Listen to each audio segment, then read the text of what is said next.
आज के अध्ययन के लिए पहला कुरिन्थियों का चिट्ठी पहला अध्याय 10 से 17 तक हम देखेंगे, अध्ययन करेंगे और ये देखेंगे कि प्रभु हमसे क्या बात करना चाहता है।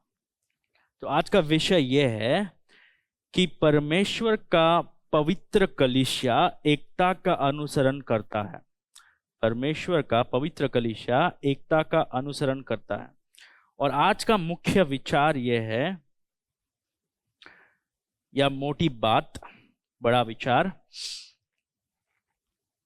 विश्वासियों को सभी प्रकार के पक्षपात को रोककर और हर चीज से ऊपर मसीह और उसके क्रूस को महत्व देकर एकता का प्रयास करना चाहिए। फिर से मैं दोहराता हूं, विश्वासियों को सभी प्रकार के पक्षपात को रोककर और हर चीज से ऊपर मसीह और उसके क्रूस को महत्व देकर एकता का प्रयास करना चाहिए। एक बार एक जवान लड़का जिसका नाम यूहन्ना था, जॉन, उनके माता पिता दूसरे शहर में गए तो वो कॉलेज में एडमिशन लेना चाहता था। तो जॉन या यूहन्ना बहुत ही सोच रहा था कि ये नया स्कूल कैसे होगा, नया कॉलेज कैसे होगा, जब मैं जाऊंगा तो लोग मुझे कैसे देखेंगे, मैं नया दोस्त बना पाऊंगा क्या नहीं, टॉयलेट कहाँ पे होगा, राइट, इसमें कैंटीन होगा क्या नहीं, टीचर लोग कैसे होंगे, खेल कूद के लिए समय देंगे क्या नहीं। तो ये चीज़ों से वो गुजर रहा था, ये चीज़ पर सोच रहा था और सोचते सोचते वो ये चीज़ से डर रहा था। तो जैसे वो स्कूल में जा रहा था, कॉलेज में जा रहा था, तो उसको समझ में आया कि यहाँ पर 4 प्रकार के लोग हैं, 4 तरह का समूह है या विचार प्रकार का ग्रुप है।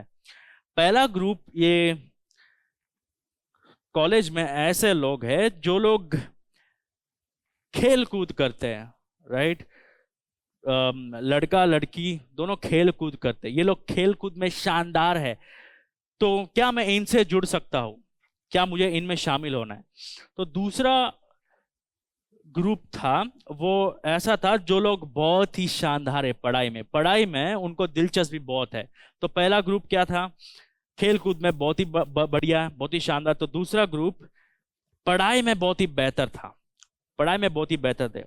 और तीसरा ग्रुप जो है वो ये है कि वो लोग पार्टी करते थे, पार्टी शार्टी बहुत करते थे, और उन लोगों को स्कूल से नफरत था, लेकिन केवल अटेंडेंस के लिए आते थे।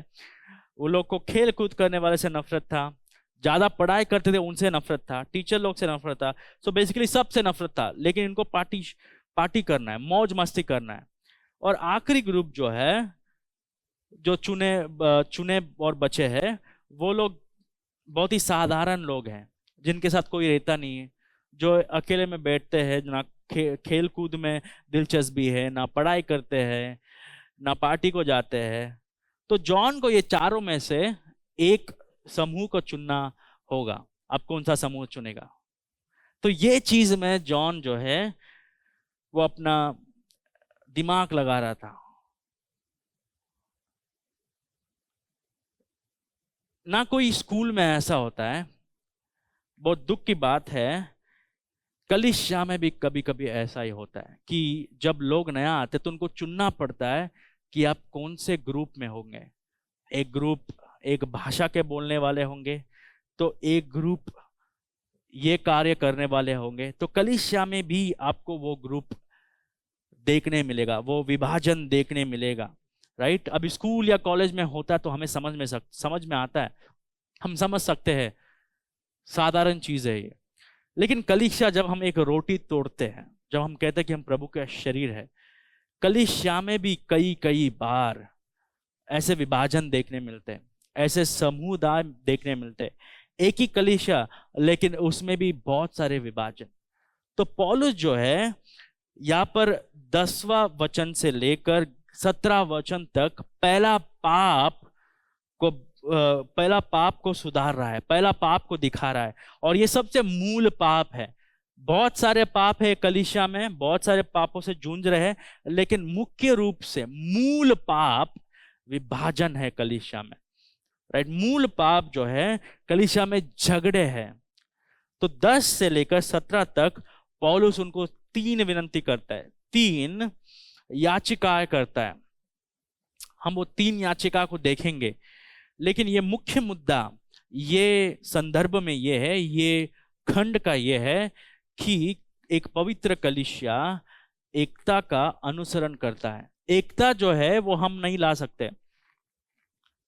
मलयाली लोग, मराठी लोग, गुजराती लोग, आंध्र के लोग, तेलंगाना के लोगों को एक साथ हम नहीं ला सकते हैं।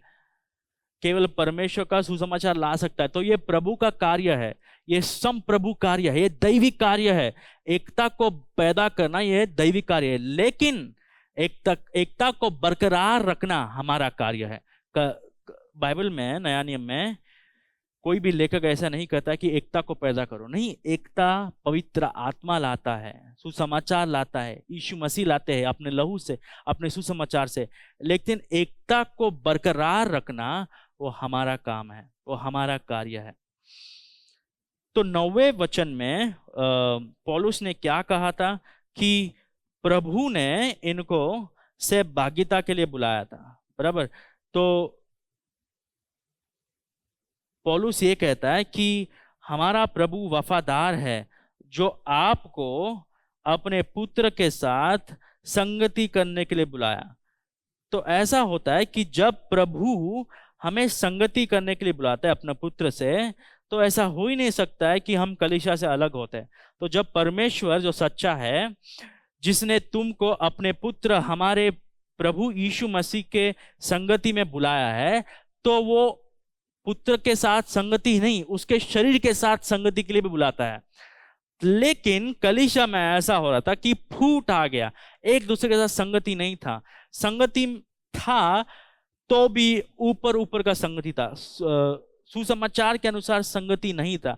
तो ये पाप को पौलुस दिखाता है और कहता है कि ये पाप है, और 3 विनंती करता है। देखिए 10वें वचन में हमें पहला विनंती देखने मिलता है। पहला विनंती क्या करता है पौलुस? एकता को आगे बढ़ाने की एक याचिका करता है। एकता को आगे बढ़ाने की एक याचिका। 10वें वचन को हम पढ़ते हैं, हे भाइयों, मैं तुमसे हमारे प्रभु यीशु मसीह के नाम से विनंती करता हूं कि तुम सब एक ही बात कहो और तुम में फूट ना हो, परंतु एक ही मन और एक ही मत होकर मिले रहो। तो पौलुस यहाँ पर एकता को आगे बढ़ाने की एक याचिका कर रहा है। पौलुस जो है वो इनको डांट नहीं रहा है, लेकिन प्यार से समझा रहा है। देखिए ये शब्द जो है, हे भाइयों, ये बात को पढ़कर आपको समझ में आएगा कि पौलुस जो है वो प्रेम से, राइट, नम्र होकर एक याचिका कर रहा है। वो आज्ञा नहीं कर रहा है, याचिका कर रहा है। एक पिता जैसे अपने बच्चों से बात करता है वैसे बात कर रहा है। पौलुस कहता है कि ये भाइयों, मैं तुमसे हमारे प्रभु यीशु मसीह के नाम से विनंती करता हूं। तो पौलुस जो है वो जानता है कि मानवीय ज्ञान और पक्षपात ने कोरिन्थियों कलीसिया को त्रस्त कर दिया था। यहाँ पर एक बीमारी थी, वो बीमारी ये थी कि ये लोग मानवीय ज्ञान, मानव का ज्ञान और पक्षपात के कारण कलीसिया में फूट ला रहे थे। कोरिन्थियों के लोग, ये जो राजनीति का भावना होता है, पार्टी भावना से प्रेरित थे, जिसे आप खेल के मैदान में या फिर राजनीति में देख सकते हैं। जैसे कि लोग कहते हैं कि हमको ये खिलाड़ी पसंद है, हमको ये पार्टी पसंद है, वैसे कलीसिया में स्वभाव आ गया था। प्रेरित पौलुस ने उन्हें याद दिलाया कि कलीसिया परमेश्वर का है, क्योंकि परमेश्वर ने उसको खरीदा है। लेकिन कोरिन्थियों के कलीसिया के लोग उसमें फूट ला रहे थे, राइट। शरीर के कार्यों के आधार पर विभाजित कर रहे थे। शरीर के कार्यों एक कलीसिया में देख सकते हैं, जैसे कि घमंड, ईर्ष्या, झगड़े, लोभ आदि। ये शरीर के कार्य के द्वारा कलीसिया में फूट आ गया था। एक साथ रोटी तोड़ रहे थे, लेकिन 4 विभाजन दिख सकते हैं कलीसिया में। तो पौलुस विनंती करता है कि एकता बरकरार रखिए, एकता का अनुसरण कीजिए। अब वो 4 चीज कहता है, वो 4 चीज क्या है हम सीख सकते हैं। तो पौलुस जो है उनको पहली बार ये समझाता है कि मसीह में उनका स्थिति क्या है, राइट। वो याद दिलाता है, मसीह में आप पवित्र है, मसीह ने पिता ने आपको मसीह में बुलाया है, पिता ने आपको पुत्र के साथ संगति करने के लिए बुलाया। तो प्रेरित पौलुस पहले और मूल पाप कलीसिया में विभाजन को ठीक करने के लिए आगे बढ़ता है। प्रेरित पौलुस इस पाप को नजरअंदाज नहीं करता है, ना ही वह इसको कठोर तरीके से निंदा करता है वो, लेकिन वो विनती करता है, कहता है कि मैं आपके साथ आग्रह करता हूं, विनती करता हूं, एक याचिका करता हूं कि कलीसिया में एकता बरकरार रखो। कलीसिया में एकता कैसे बरकरार रखना चाहिए? देखिए 4 चीज कहता है वो 10वें वचन में 4 चीज कहता है। देखिए पहला चीज ये है कि सब एक ही बात कहो, वो पहला चीज है। दूसरा बात यह है कि और तुम में फूट ना हो, वो दूसरा बात है। तीसरा चीज यह है परंतु एक ही मन होकर मिले रहो, और चौथा बात यह है और एक ही मत होकर मिले रहो। तो 4 चीज हम देखने वाले, एकता कलीसिया में कैसे आता है। तो पौलुस यहां पर क्या कह रहा है? वो 4 चीज कह रहा है। पहला चीज ये कह रहा है कि आपको एकता का अनुसरण करना है। वो कैसे करना है? एक ही बात बोलने से, एक ही बात बोलने से। प्रेरित पौलुस उनसे एक ही बात कहने का आग्रह करता है, अर्थात एक ही संदेश कहने का। इस वाक्यांश का प्रयोग राजनीति शांति के संदर्भ में किया जाता है। जब राजनीति में कोई विभाजन नहीं होता है, जब राजनीति में एक राजनीति का समुदाय में जब लोग विभाजित नहीं होते, तो वो लोग कहते हैं कि एक ही बात कहो, राइट? तो वो शब्द को पौलुस यहां पर इस्तेमाल करता है। पौलुस कहता है कि एक ही बात कहो, राइट? असल में क्या होता था कोरिन्थ में, वहां पर राजनीति का स्वभाव होता था, वहां पर खेल कूद का स्वभाव होता था। तो लोग विभाजित होते थे, हमको ये पसंद है, हमको वो पसंद है, हमको वो चाहिए, हमको ये चाहिए।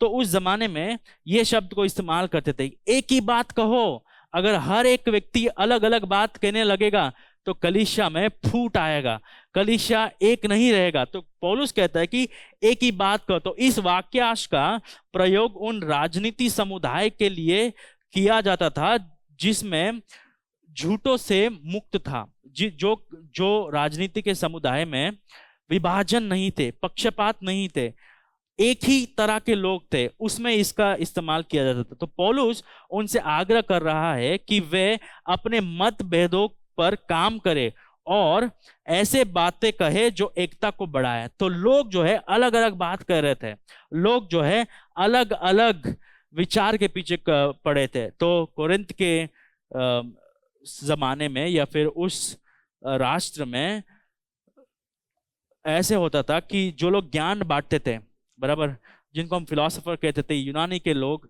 वो लोग रोड पर जाते थे और कहते थे कि देखिए आइए हम आपको ज्ञानी संदेश सुनाते थे। तो लोग उनके पीछे जाते थे। तो उन्हें ये सुनने से उनको क्या लगता था कि अच्छा ये व्यक्ति बहुत बड़ा ज्ञानी है, ये व्यक्ति ज्ञानी है।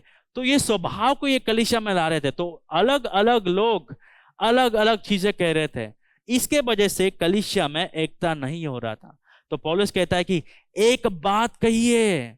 अब ये एक बात कहिए का मतलब ये नहीं कि एक भाषा कहिए, नहीं, एक बात कहो इसका मतलब ये है कि हो सकता है कि आपको वो पसंद है, हो सकता है कि आपको ये पसंद है, लेकिन आपको कलीसिया को इतना प्रेम करना चाहिए, आपको कलीसिया के लोगों के साथ इतना प्रेम करना चाहिए कि आपके पसंद को आपको पीछे रखना है, दूसरों के पसंद को आगे रखना है, और ऐसे चीजों के पीछे जाना है जो कलीसिया के लिए अच्छा है, जो आपके लिए अच्छा नहीं है। हो सकता है कि आपको ये चीज अच्छा लगता है, हो सकता है कि आपको इस प्रकार का पुलपिट चाहिए, लेकिन अगर कलीसिया के एकता में फूट आ रहा है तो अपने इच्छाओं को पीछे छोड़ दीजिए। तो एक बात कहने का ये मतलब है भाइयों और बहनों, हमारे लिए छोटी छोटी बातों पर बंटवारा करना बहुत ही आसान है। हम अपने फायदे के लिए छोटी छोटी बात को बड़ा बना सकते हैं। हम सेवा का समय या फिर सर्विस टाइमिंग के मुद्दे पर भी विभाजित हो सकते हैं। किसी को शाम को चाहिए तो किसी को सुबह चाहिए, लेकिन हम बड़े बड़े बात करते हैं, यीशु मसीह के लिए हम मरेंगे, यीशु मसीह के लिए हम ये करेंगे, लेकिन छोटे छोटे बातों में यीशु मसीह के पीछे चलना बहुत ही मुश्किल है। हो सकता है कि आपको ये समय कंफर्टेबल नहीं है, लेकिन क्योंकि बहुत सारे लोगों को ये समय कंफर्टेबल है, क्योंकि वो लोग ये समय में आ सकते हैं, तो आप थोड़ा एडजस्ट कर लेते हैं।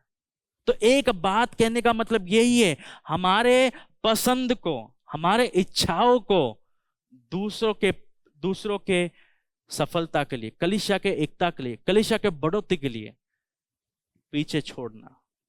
तो हम सेवा के समय के मुद्दे पर भी विभाजित हो सकते हैं।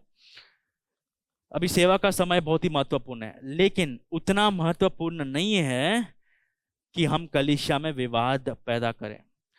दूसरों के साथ और दूसरों के बारे में सोचने के लिए मसीह और उसके शरीर के प्रति प्रेम की आवश्यकता है। हम तब तक दूसरों के बारे में नहीं सोचेंगे जब तक हम उनको प्रेम नहीं करेंगे। आप तब तक कलीसिया के बारे में नहीं सोचेंगे जब तक आपके लिए कलीसिया के प्रति प्रेम नहीं है। एक स्वार्थी व्यक्ति हमेशा चाहेगा कि उसका योजना प्रबल हो। मैंने जो कहा वही प्रबल होना चाहिए। हमने कहा सर्विस का टाइमिंग 10 बजे तो 10 बजे। एक ही बात कहने का मतलब यह है कि दूसरों के बारे में सोचना, कलीसिया के लिए क्या बेहतर है, दूसरों के लिए क्या बेहतर है। हम कई चीजों पर विभाजित हो सकते हैं, राइट। गीतों का चुनना, हमें इसी प्रकार का गीत चाहिए, राइट। जो लोग मीडिया टीम में हैं, अगर आप लोग गीत चुन रहे हैं तो हो सकता है अगर बहुत स्वार्थी है आप, तो ये गीत ये हफ्ते गाना है। अगर कोई कहता है कि नहीं ये गीत गाओ, आप पर उस पर भी आप विभाजित हो सकते हैं। गीतों का प्रकार, संगीत का प्रकार, राइट। पियानो बजाना है या कहूँ बजाना है या नहीं बजाना है, गिटार बजाना है नहीं बजाना है, इस पर भी लोग विभाजित करते हैं, राइट। मंच, अभी ये मंच अच्छा नहीं है, हमें बड़ा मंच चाहिए, हमें कांच का मंच चाहिए। ये छोटे छोटे चीज हमारे उद्देश्यों के कारण हम कलीसिया में विवाद ला सकते हैं। हो सकता है कि फैमिली कैंप महाबलेश्वर में नहीं, रत्नागिरी में रखो, यहाँ रखो, वहां रखो। ये छोटे छोटे चीजों के बारे में अगर विभाजित होता है तो हम बहुत ही स्वार्थी हैं, हम कलीसिया के बारे में नहीं सोच रहे। लेकिन मसीह और उसके कलीसिया के लिए प्यार हमें कलीसिया की एकता के लिए अपनी इच्छाओं को पीछे छोड़ने के लिए सहायता करता है। हमें अच्छा लग रहा है ये, हमारा इच्छा है ये, लेकिन हम इसको आगे नहीं रखते हैं। ये भाई के लिए ये बेहतर होगा, ये बहन के लिए बेहतर होगा, कलीसिया के लिए बेहतर होगा, इसलिए हमारे निर्णय को हम पीछे छोड़ते हैं, हमारे निर्णय को हम नाकार करते हैं।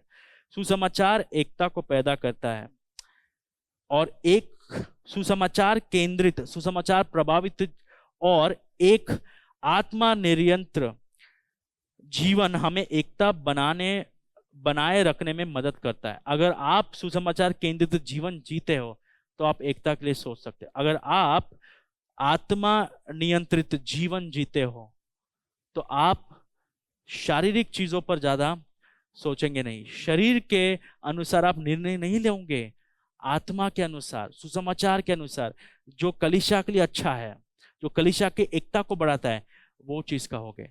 तो पौलुस कहता है कि एक बात कहो, राइट। तो ये कलीसिया में ऐसा हो रहा था कि लोग जो है अपने मन पसंद के जैसे चीज कर रहे थे। तो हमको अपोलोस पसंद है, हमको पौलुस पसंद है, हमको यीशु मसीह पसंद है, हमको पत्रस पसंद है। तो ये जो राजनीति स्वभाव है, खेल कूद का स्वभाव है, ये कलीसिया में आ रहा था। इसको हम सेलिब्रिटी कल्चर कहते हैं, बराबर। हमें ये हीरो पसंद है, हमें ये हीरोइन पसंद है, हमें ये व्यक्ति पसंद है, हमें ये ऐसा ड्रेसिंग पसंद है, तो इसको हम सेलिब्रिटी कल्चर कहते हैं, राइट। हम ये नहीं देखते कि अगर ये विश्वासी है क्या नहीं, ये सेवकाई करता है क्या नहीं। हमें नाम बहुत पसंद है, ये व्यक्ति का नाम बड़ा है, ये व्यक्ति इधर काम करता है, ये व्यक्ति उधर काम करता है, ये व्यक्ति ये गांव से आता है। तो जो चीजों से प्रभावित होते हैं हम, वो चीज हम कलीसिया में लाते हैं। कलीसिया में लोगों के द्वारा प्रभावित होने से एकता नहीं बढ़ता है, यीशु मसीह के द्वारा प्रभावित होने से, यीशु मसीह के द्वारा प्रेरित होने से एकता बढ़ता है। तो अगर कलीसिया में एकता बढ़ाना है तो हमें एक बात कहना होगा, एक बात के पीछे जाना होगा। उतना ही नहीं, पौलुस ये कहता है कि और तुम में फूट ना हो। अब पौलुस वही बात नकारात्मक रीति से कहता है। प्रेरित पौलुस इसी बात को नकारात्मक ढंग से कहता है। विभाजन शब्द जो है, हमने अभी कहा ये राजनीतिक शब्द है। ये शब्द जो है वो समुदाय में इस्तेमाल किया जाता था जहां पर फूट है। अभी हो सकता है कि अभी आप देखिए मुंबई में अगर कोई एक अगर एक कोई पार्टी है, अगर पार्टी में अलग अलग लोगों के पीछे चल रहे हैं तो वहां पर विभाजन होगा, राइट। वैसे ही पौलुस ये शब्द को इस्तेमाल करता है और कहता है कि कलीसिया में फूट ना हो, कलीसिया में विभाजन मत लाओ। सत्ता संघर्ष मतलब पावर स्ट्रगल, बराबर। इसको प्रार्थना नहीं मिल रहा है तो वो व्यक्ति झगड़ा कर रहा है, इसको अपना वरदान को प्रदर्शन करने के लिए समय नहीं मिल रहा है तो वो व्यक्ति झगड़ा कर रहा है, ये व्यक्ति को स्पेशल नंबर नहीं मिल रहा है तो व्यक्ति झगड़ा कर रहा है कि आपने वो व्यक्ति को स्पेशल नंबर क्यों दिया है। अच्छा, इसलिए दिया कि वो व्यक्ति पैसे वाला है। तो ये सत्ता का संघर्ष जो है, पावर स्ट्रगल, ये कलीसिया में फूट ला रहा था। हर एक व्यक्ति को सत्ता चाहिए था कलीसिया में। हो सकता है कि हमें आरंभ प्रार्थना दीजिए, ये बीच में का प्रार्थना नहीं चाहिए, हमें आखिरी प्रार्थना दीजिए जब सब कलीसिया में होंगे। तो इसे हम सत्ता का संघर्ष कहते हैं। कुछ चाहिए आपको सत्ता चाहिए कलीसिया में। तो जब वो नहीं मिलता है हम क्या करते हैं, फूट लाते कलीसिया में। तो पौलुस ये कह रहा है कि कॉम्पिटिटिव स्पिरिट मत रखिए कलीसिया में। कलीसिया एक शरीर है, शारीरिक व्यवहार कलीसिया में फूट ला रहा था। शारीरिक इच्छाएं, हमें ये चाहिए, हमें ये पद चाहिए, हमें ये ओहदा चाहिए। जब वो नहीं मिल रहा था तो क्या हो रहा था, कलीसिया में झगड़े हो रहे थे और झगड़े के कारण कलीसिया में फूट आ रहा था। तो पौलुस कहता है कलीसिया में तुम में फूट ना हो। अब फूट का कारण हम देखेंगे थोड़ी देर में, लेकिन पहला चीज वो कहता है कलीसिया में एकता कैसा आता है, एक बात कहने से। दूसरा चीज कलीसिया में फूट ना हो, और तीसरा चीज पौलुस ये कहता है एक ही मन रखने से। प्रेरित पौलुस उनसे आग्रह करता है कि वे एक ही मन और न्याय रखें। वह चाहते हैं कि एक दूसरे के साथ उनके संबंध बहाल हो, राइट। और कई लोग के रिश्ते में फूट आ गया था तो पौलुस ये कहता है कि आपके रिश्ते फिर से जुड़ जाए। तो ये शब्द जो है परंतु एक ही मन और एक ही मत होकर मिले रहो, ये जो शब्द है मिले रहो, वो शब्द को हड्डियों को जोड़ने के लिए इस्तेमाल करता था, राइट। जब डॉक्टर लोग हड्डी को जोड़ते हैं, जब हड्डी टूट जाता था हड्डी को जोड़ते हैं तो उसके लिए इस्तेमाल करते थे। तो ऐसा हमें समझ में आता है ये शब्द को पढ़ने से, कलीसिया में रिश्तों में फूट आया था। जैसे हड्डी टूटते हैं तो कलीसिया में रिश्ते टूट गए थे। तो पौलुस कहता है एक ही मन रखो, एक ही विचार रखो और एक ही मत होकर मिले रहो, एक ही उद्देश्य रखो।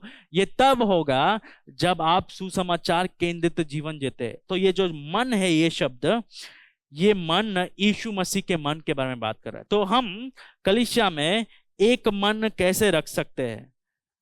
हमारा मन तो अलग अलग चीज कहता है, तो हम कलीसिया में एक ही मन कैसे रख सकते हैं? हम कलीसिया में एक ही मन यीशु मसीह का मन रखने से कह सकते हैं। अभी यीशु मसीह का मन के बारे में वो बताने वाला है दूसरे या तीसरे अध्याय में। लेकिन फिलिपियों के पुस्तक में पौलुस यीशु मसीह का मन का परिभाषा देता है। ये मन विनम्र मन है, राइट। ये मन दूसरों के इच्छाओं को आगे रखता है, वो दूसरों को सफलताओं को आगे रखता है, वो दूसरों को आगे रखता है, दूसरों को अपने से ऊपर रखता है। मसीह का मन कलीसिया में एकता ला सकता है।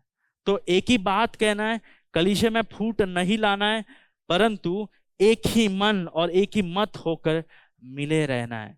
जैसे हम हड्डियों को जोड़ते हैं, जैसे हम अगर कुछ लकड़ी टूट जाता है तो हम उसको फिर से जोड़ते हैं, वैसे ही कलीसिया में एकता तब तक नहीं आएगा जब रिश्ते फिर से नहीं मिल जाते हैं।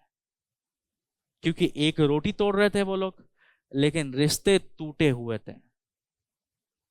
तो पौलुस कहता है कलीसिया में तब तक एकता नहीं आएगा जब तक आप लोग रिश्तों को फिर से नहीं जोड़ सकते।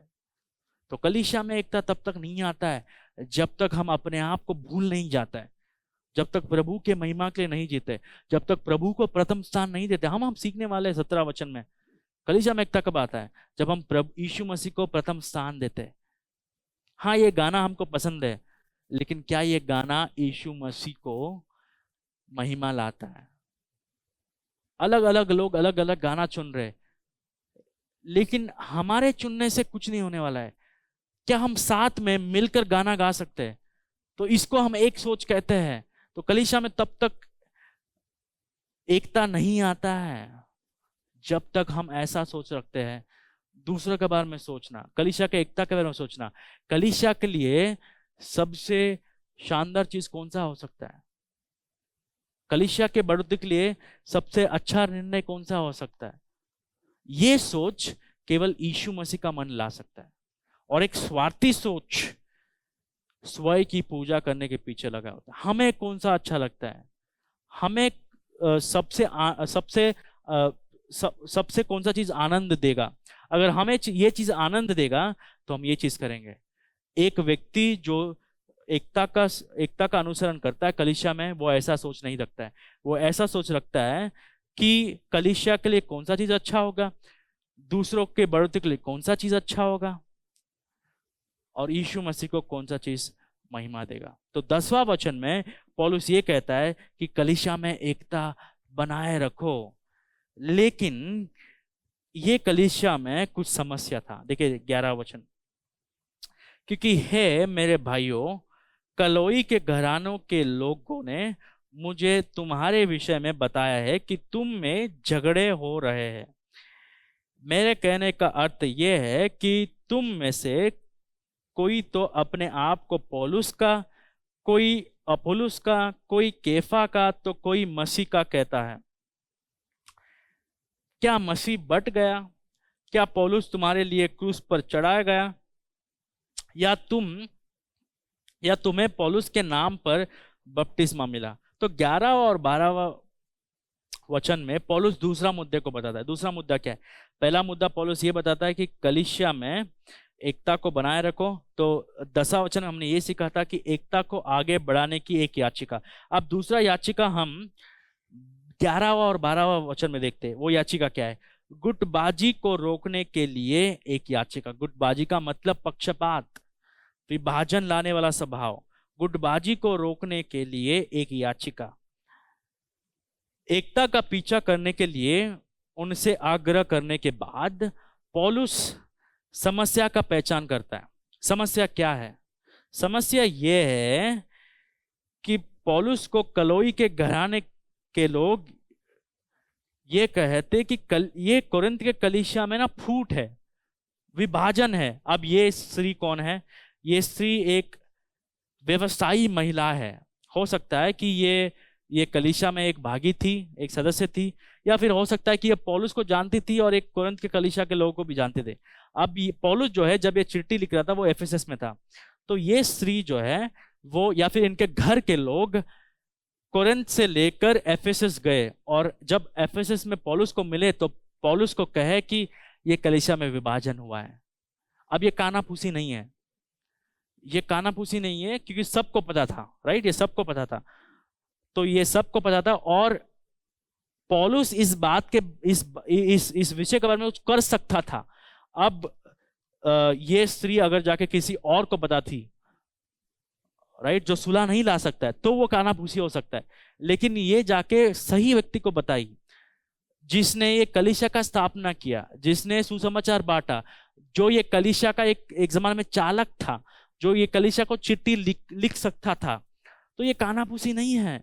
तो हमें भी ये स्त्री से ये सीखने मिलता है कि हम सुलह करने वाले रहे, सॉल्यूशन लाने वाले रहे। तो 11वां और 12वां वचन में हम दो चीज सीख सकते हैं। गुटबाजी का जड़ क्या था? गुटबाजी का जड़ क्या है? देखिए 11 वचन, क्योंकि हे मेरे भाइयों, कलोई के घराने के लोगों ने मुझे तुम्हारे विषय में बताया कि तुम में झगड़े हो रहे हैं। तो कलीसिया में विभाजन किस वजह से आया? कलीसिया में विभाजन किस वजह से आया? कलीसिया में विभाजन झगड़े के वजह से आया। अब ये शब्द जो है वो गलतियों के पत्रिका या चिट्ठी 5वां अध्याय 20वां वचन में वो संदर्भ में इस्तेमाल किया गया है जो शरीर के लालसाए है। राइट, शरीर का लालसाए क्या है? शरीर का कार्य क्या है?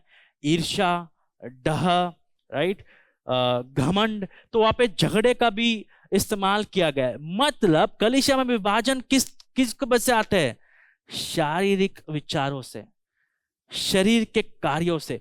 जो लोग आत्मा के अनुसार नहीं जीते हैं, जो लोग शरीर के अनुसार अपने जीवन जीते हैं, जब कलीसिया में आत्मा को प्रथम स्थान नहीं देते, जब कलीसिया में लोग आत्मा प्रेरित नहीं होते, सुसमाचार प्रेरित नहीं होते, जब हम दुनिया के, राइट, अन्य विश्वासी जैसे हमें जो चाहिए वो वैसा स्वभाव रखते हैं, तब कलीसिया में फूट आता है।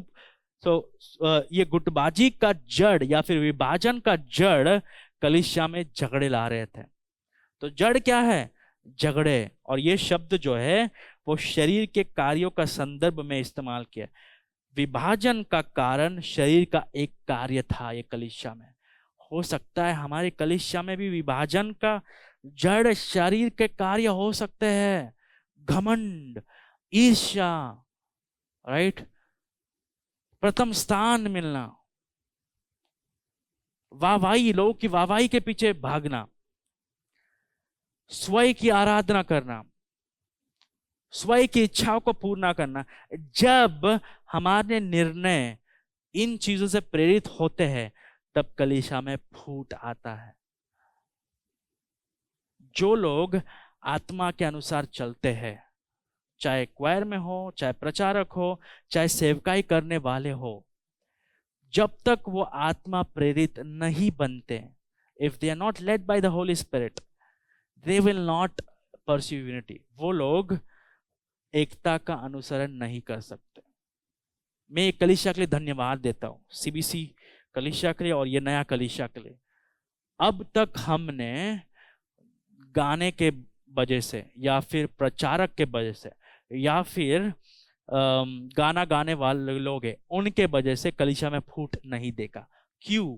क्योंकि हम वही लोगों को यहाँ पर स्थान देते हैं जो लोग सुसमाचार जानते हैं, जो लोग आत्मा के अनुसार चलते हैं। हमें इससे फर्क नहीं पड़ता है आप कलीसिया में कितना पैसे देते हैं, आपका प्रभाव क्या है कलीसिया में। जब तक आप सुसमाचार नहीं जानते हैं, आत्मा प्रेरित नहीं है, आप कलीसिया में सेवकाई नहीं कर सकते।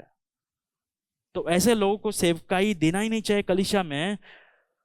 जो लोग आत्मा प्रेरित नहीं है, जो लोग शरीर के इच्छाओं के पीछे भागते हैं, जो लोगों को पद चाहिए, जो लोगों को वाहवाही चाहिए, जो लोगों को अच्छा दिखना है, बेहतर दिखना है, बड़ा बनना है, कलीसिया में फूट इनके वजह से आता है, शारीरिक इच्छाओं के वजह से।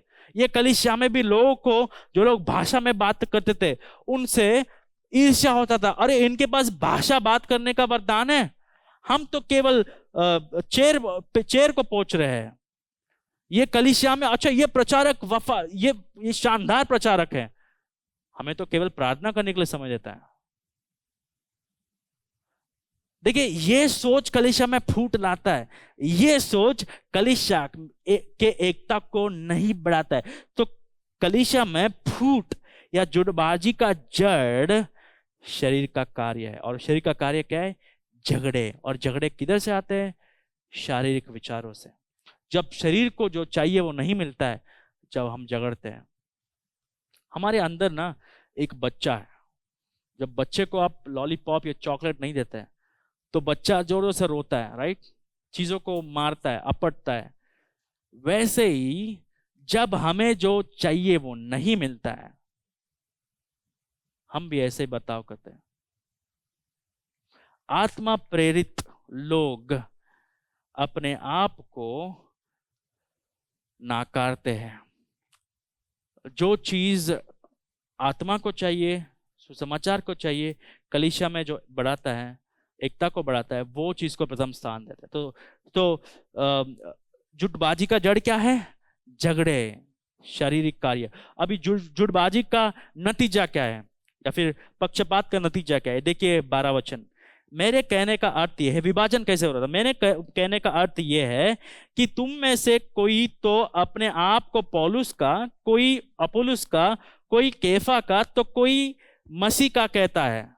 देखिए ये हिंदी में इसका अनुवाद बहुत ही बेहतर है। तो कई लोग ये नहीं कह रहे हम यीशु मसीह के हैं, कई लोग ये कह रहे हैं कि हम पौलुस के हैं, जैसे कि पौलुस उनके लिए मरा। हम अपोलोस के हैं, जैसे कि अपोलोस के नाम पे उनको बपतिस्मा दिया गया। तो इसे फिर से कहता हूं, इसे हम सेलिब्रिटी कल्चर कहते हैं। इसे हम कहते हैं कि मनुष्य से प्रभावित होना, संस्कृति से प्रभावित होना। सो झगड़े ने उन्हें कलीसिया जो एक शरीर है को 4 समूहों में विभाजित करने के लिए प्रेरित कर दिया। क्योंकि झगड़े आ गए, शरीर के कार्य आ गए, तो इसके वजह से क्या हो गया, कलीसिया में 4 विभाजन हो गए। कई लोग कह रहे कि हम पौलुस के हैं, कई लोग कह रहे कि हम अपोलोस के हैं, कई लोग पतरस के, कई लोग केफा के, कई लोग मसीह के। अब इसका अर्थ क्या है? हमें ये नहीं सोचना चाहिए कि ये नेता, मतलब पौलुस, यीशु मसीह, केफा, वास्तव में इन विभाजन में शामिल थे। तो पौलुस ये नहीं कह रहा था कि आइए मेरे पीछे कौन चलेगा, केफा ये नहीं कह रहा था कि मेरे पीछे कौन चलेगा। ये जिनका नाम का जिक्र हुआ है, जिनका नाम यहाँ पर लिया है, उन्होंने विभाजन नहीं लाया।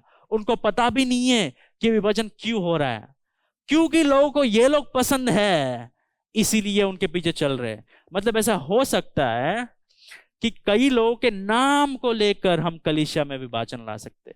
अब विभाजन होता है तो इसका मतलब वो नहीं कि ये लोगों का नाम आ रहा है तो ये लोगों ने विभाजन किया है।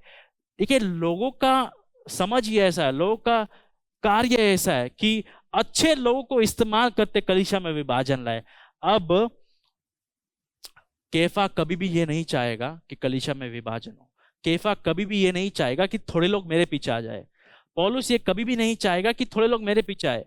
और यीशु मसीह तो कभी भी ये नहीं चाहेंगे कि केवल थोड़े लोग मेरे पीछे आए और बाकी के लोग पौलुस के पीछे जाए। तो ऐसा नहीं सोचना चाहिए कि ये नेताओं ने अनबन का कारण बने। नेताओं के कारण अनबन कलीसिया में नहीं आया। ये लोगों के स्वभाव, लोगों का समझ, लोगों का बर्ताव कलीसिया में फूट लाया। राइट।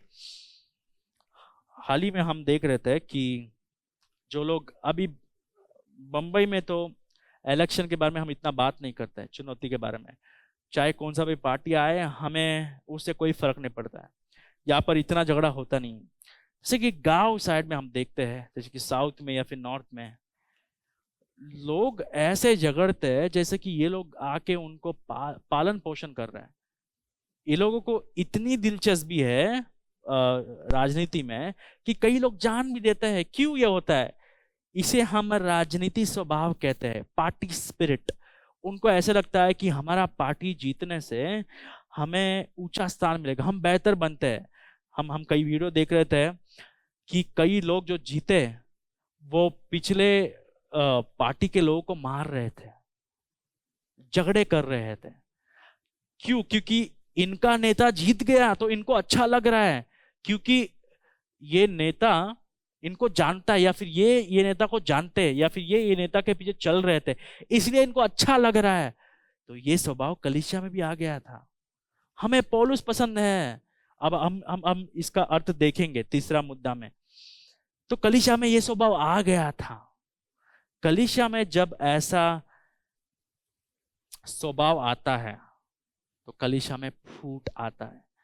तो हम कलीसिया में ऐसे बर्ताव कैसे कर सकते हैं? हो सकता है कि हम ये कहना शुरू करें कि वो मेरा बहुत ही पसंदीदा उपदेशक है, वो प्रचारक मेरा बहुत ही फेवरेट प्रचारक है, या फिर मुझे ये भाई जब वर्शिप चलाते हैं तो ये भाई मुझे बहुत पसंद है, वो सिस्टर जब माइक्रोफोन पकड़ के गाती है तो हमें बहुत अच्छा लगता है। जब हम विभाजित करते हैं ना भाई बहन, अब सेवा तो सब कर रहे हैं, लेकिन जब हम कहते हैं कि ये भाई हमें पसंद है, ये बहन हमें पसंद है, ये भाई जब गाते हैं वो पसंद है, ये भाई जब गाते तो प्रभाव अच्छा गिरता है, ये सोच और समझ कलीसिया में फूट ला सकता है। राइट। हम खेल कूद में भी ऐसे देखते हैं। अब 11 खिलाड़ी खेलते हैं, लेकिन हम किसका इंतजार करते हैं? जो प्लेयर, जो खिलाड़ी हमको अच्छा लगता है। अब रोहित शर्मा हो, यशस्वी जायसवाल हो, अगर आपको विराट कोहली पसंद है तो आप क्या प्रार्थना करते हैं? एक विकेट गिर जाए, क्योंकि हमें ये खिलाड़ी पसंद है। क्या आप टीम के लिए सोच रहे हैं या आपके खिलाड़ी के लिए सोच रहे हैं? आप इतने स्वार्थी है कि आपको आपका टीम हार जाना चाहिए, लेकिन हमारा खिलाड़ी अच्छा खेलना चाहिए। तो ये स्वभाव जो है ना, अगर वो कलीसिया में आता है तो कलीसिया में फूट होता है, क्योंकि कलीसिया में सबके पास वरदान है। आप सब सेवकाई कर रहे हैं। अगर हमारा सोच ऐसा है कि ये सेवकाई हमें पसंद है, वो सेवकाई हमें पसंद है, ये सेवकाई से ज्यादा महत्व मिलता है, ये सेवकाई थोड़ा अच्छा दिखता है, ये सेवकाई करने से हम बड़े व्यक्ति बन जाते हैं, जब हम ये सोच रखते हैं तब कलीसिया में ऐसा संस्कृति बनता है जो संस्कृति कलीसिया में फूट ला सकता है, जो कलीसिया में फूट ला सकता है। तो पौलुस कहता है कि ऐसा संस्कृति कलीसिया में बनाए मत रखिए। और आखिर में 13 से 17 तक पौलुस ये कहता है, तो क्या करना चाहिए? क्या करने से हमें कलीसिया में फूट लाने से मना करेगा? देखिए 13 वचन से 17 वचन तक। क्या मसीह बट गया? क्या पौलुस तुम्हारे लिए क्रूस पर चढ़ाया गया? या तुम्हें पौलुस के नाम पर बपतिस्मा मिला? मैं परमेश्वर का धन्यवाद करता हूं कि क्रिस्पुस और गायुस को छोड़ मैंने तुम में से किसी को भी बपतिस्मा नहीं दिया। कहीं ऐसा ना हो कि कोई कहे कि तुम्हें मेरे नाम पर बपतिस्मा मिला, और हाँ मैंने स्टीफनुस के घरानों को भी बपतिस्मा दिया। इनको छोड़ मैं नहीं जानता कि मैंने किसी को बपतिस्मा दिया, क्योंकि मसीह ने मुझे बपतिस्मा देने को नहीं वरन सुसमाचार सुनाने को भेजा है, और यह कि शब्दों के ज्ञान के अनुसार नहीं, ऐसा ना हो कि मसीह का क्रूस व्यर्थ ठहरे। तो 13 वचन से 17 वचन तक पौलुस एक और याचिका करता है, एक और विनती करता है। वो विनती ये है कि मसीह और उसके क्रूस को पुरस्कृत करने से कलीसिया में एकता मिलता है। मसीह और क्रूस को ऊपर उठाओ, मसीह और क्रूस को पुरस्कार करो, मसीह और उसके क्रूस को आगे रखो। आपका लक्ष्य मसीह और उसका क्रूस रहे। तो पौलुस यहाँ पर 3 प्रश्न पूछता है। अब 3 प्रश्न का अनुवाद ऐसा नहीं करना चाहिए कि पौलुस एक उत्तर का आशा कर रहा है। जब पौलुस ऐसे प्रश्न पूछता है तो उसका उत्तर पौलुस को भी पता है, वो लोगों को भी पता है। तो पौलुस जो है एक उत्तर का आशा नहीं कर रहा है, पौलुस जो है असर के लिए ये प्रश्न पूछ रहा है। तो पहला प्रश्न क्या है? क्या मसीह बढ़ गया? इसका मतलब क्या है?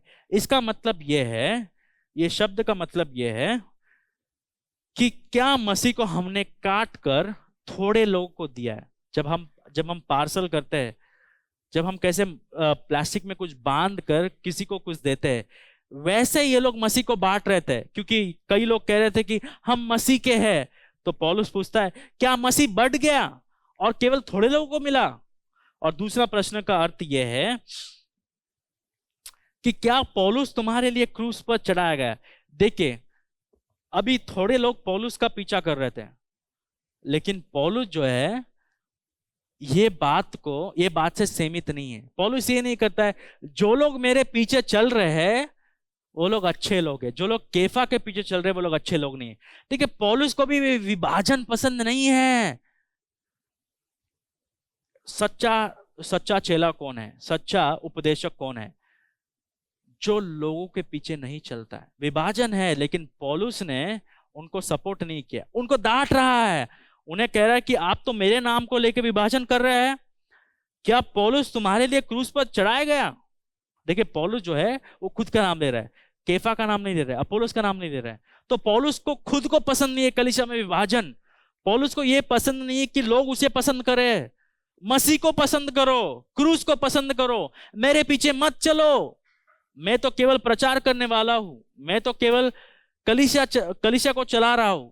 लेकिन मैं आपके लिए नहीं मरा, मेरे नाम पे आपका बपतिस्मा नहीं हुआ। एक सच्चा उपदेशक, एक सच्चा पासबान कौन? जब लोग उसके पीछे चलते हैं तो वो नाराज होता है, क्योंकि पासबान के पीछे नहीं चलना है, यीशु मसीह के पीछे चलना है। तो पौलुस पौलुस का हृदय हमें यहां पर देखने मिलता है। जब लोग उसके पीछे चल रहे हैं तो उसको अच्छा नहीं लग रहा है, वो नाराज है, उसे दुख हो रहा है। वो कह रहा है कि मुझे मसीह का पद मत दीजिए, मुझे मसीह का स्थान मत दीजिए, मसीह का स्थान मसीह को दीजिए। यीशु मसीह आपके लिए मरे, मैं नहीं मरा हूं आपके लिए। ऐसे प्रचारक की जरूरत है हमें भारत देश में, जो अपने और नहीं लेकिन यीशु मसीह के और सबका मन फिरा रहे हैं। जब लोग एक प्रचारक को आके कहते हैं कि क्या प्रचार किया आपने, प्रचारक ये कहना चाहिए कि हमने प्रभु का वचन प्रचार किया, प्रभु का वचन बेहतर है, हम तो केवल बोलने वाले हैं। ऐसा संस्कृति रखिए भाई और बहनों कलीसिया में, जब आप प्रचारक को नहीं यीशु मसीह को ऊपर उठा रहे हैं। और पौलुस के जीवन से हमें ये देखने मिलता है कि वो इससे नाखुश है कि लोग उसको यीशु मसीह का स्थान दे रहे, और क्योंकि लोग उसको यीशु मसीह का स्थान दे रहे, कलीसिया में फूट आ रहा है। तो कलीसिया में फूट को सुधारने के लिए पौलुस अपने आप को भी नहीं छोड़ रहा है। पौलुस बता रहा है कि मुझे प्रभु का स्थान मत दीजिए।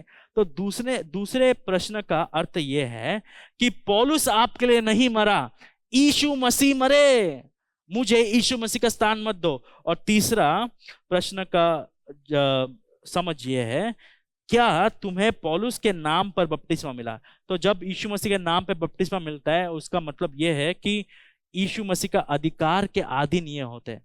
तो पौलुस ये कहता है कि मैंने केवल बपतिस्मा दिया, लेकिन जब हम कहते हैं कि पिता पुत्र पवित्र आत्मा के नाम में देते हैं, तब हम ये नाम का अधिकार को बता रहे हैं, हम इनके नाम पर आपको बपतिस्मा मिला है।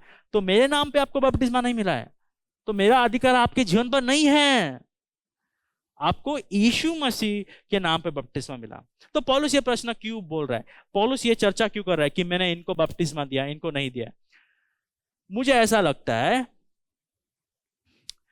कि कोरिन्थ के कलीसिया में कुछ लोग उस व्यक्ति के बारे में बहुत उत्साहित थे जो उनके पास सुसमाचार लाया था। तो हमको अपोलोस ने सुसमाचार दिया, तो वो लोग बोल रहे थे कि हमको अपोलोस ने सुसमाचार दिया, हमको पौलुस ने बपतिस्मा दिया, हमने केफा को मिला। तो जिसने सुसमाचार लाया उसको प्रथम स्थान दे रहे थे। ये भूल जा रहे थे कि सुसमाचार उनको बचाया, जो सुसमाचार लाया वो नहीं, यीशु मसीह उनके लिए मरे, पौलुस नहीं। तो अगेन फिर से सेलिब्रिटी कल्चर, राइट? हम जॉन मकार्थर को सुनते हैं, हम जॉन पाइपर को सुनते हैं, राइट?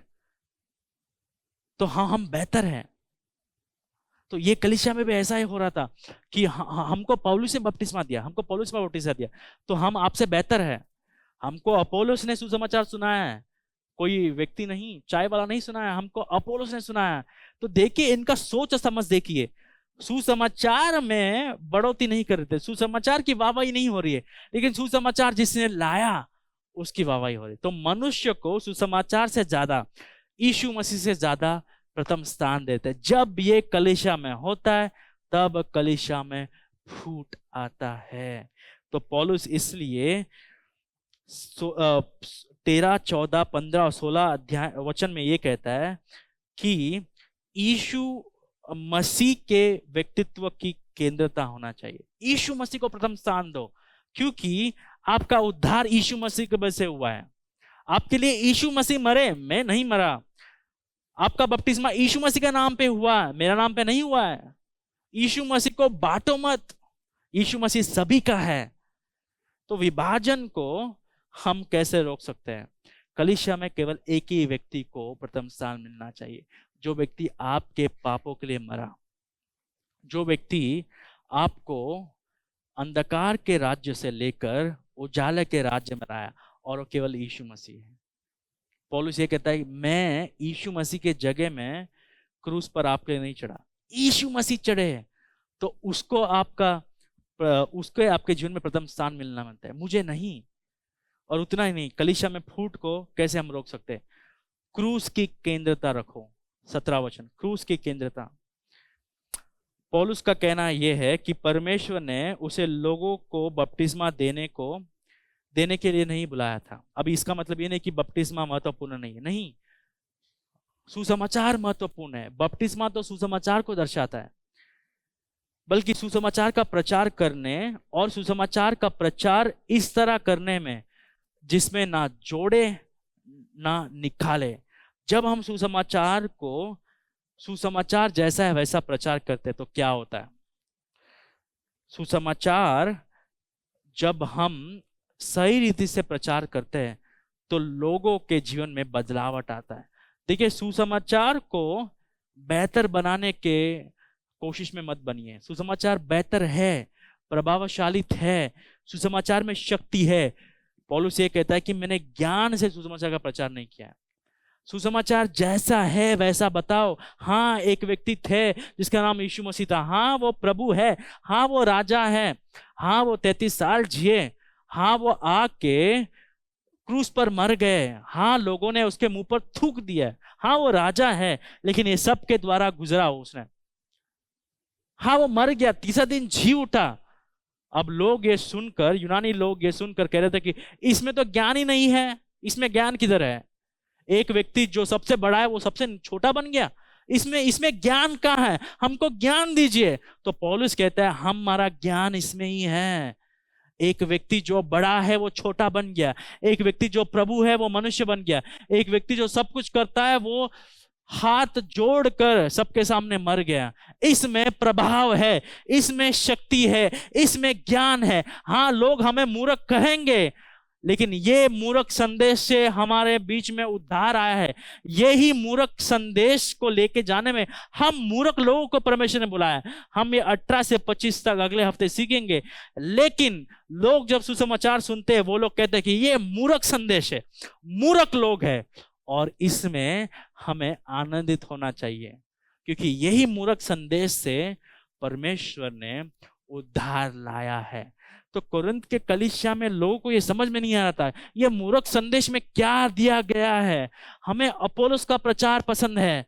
पौलुस कहता है मुझे परमेश्वर ने ज्ञान से सुसमाचार बांटने के लिए नहीं बुलाया, सुसमाचार जैसा है वैसा बांटने के लिए बुलाया। और इसमें क्या, किसकी जरूरत है? नम्रता की जरूरत है। इसमें अपने आप को कमजोर समझने की जरूरत है। इसमें ऐसा मन की जरूरत है, जब लोग मूर्ख कहते हैं हम कहेंगे हाँ हम मूर्ख हैं, दुनिया के सामने हम मूर्ख हैं। लोग ख्रिस्ती लोगों को चालू नहीं बुलाएंगे, ज्ञानी नहीं बुलाएंगे, क्योंकि लोग के अनुसार, संसार के अनुसार ज्ञान वो है जो अपना ताकत दिखाता है। ज्ञान वो नहीं है जो क्रूस पर मरता है। ज्ञान वो है जो दूसरों को कुचल देता है। ज्ञान वो नहीं है जो अपने आप को कुचल कर दूसरों के लिए जीता है। तो क्रूस से हमें यह सीखने मिलता है कि ताकत हो, ज्ञान हो, लेकिन हम यीशु मसीह के लिए सब बर्बाद कर देते, हम अपने आप को कमजोर कर देते, ताकि कलीसिया में एकता बढ़े। कलीसिया में एकता का कैसे बढ़ सकता है? जब यीशु मसीह को हम केंद्र रखते हैं, और जब हम उस क्रूस को केंद्र रखते हैं तब कलीसिया में एकता बढ़ता है। तो यीशु मसीह के लिए और उसके क्रूस के लिए हमें सब कुछ करना है। गाना चुनना, पुलपिट, नया पुलपिट लाना, प्रचारक चुनना, डीकन्स चुनना, हो सकता है कि सेवा का समय चुनना। छोटे छोटे चीजों में भी हमें यीशु मसीह की केंद्रता दिखना चाहिए। छोटे छोटे चीजों में भी हमें क्रूस की केंद्रता दिखना चाहिए। जब एक व्यक्ति आपका लक्ष्य है, जब एक चीज क्रूस आपका केंद्र है, तब कलीसिया में एकता आता है। नहीं तो इतने सारे लोग, अलग अलग सोच, अलग अलग विचार, अलग अलग स्वभाव, एक कैसे हो सकते? जब तक एक प्रधान इनको एक नहीं करता जिसका नाम यीशु मसीह है, तब तक कलीसिया में एकता नहीं आता है। क्या आप दिल से चाहते हैं कि यीशु मसीह को महिमा मिले? जब लोग ये चाहते हैं कि यीशु मसीह को प्रथम स्थान मिले, तब कलीसिया में एकता बढ़ता है। अगर हम अपने बारे में, खुद के बारे में जब सोचते हैं, तब कलीसिया में एकता नहीं बढ़ता है। तो क्रूस और यीशु मसीह कलीसिया में एकता को लाता है। और कलीसिया में एकता को बरकरार रखने में हमें यीशु मसीह को देखना है, हमें यीशु मसीह के क्रूस को बीच में रखना है, हमारे केंद्र बिंदु होना चाहिए क्रूस।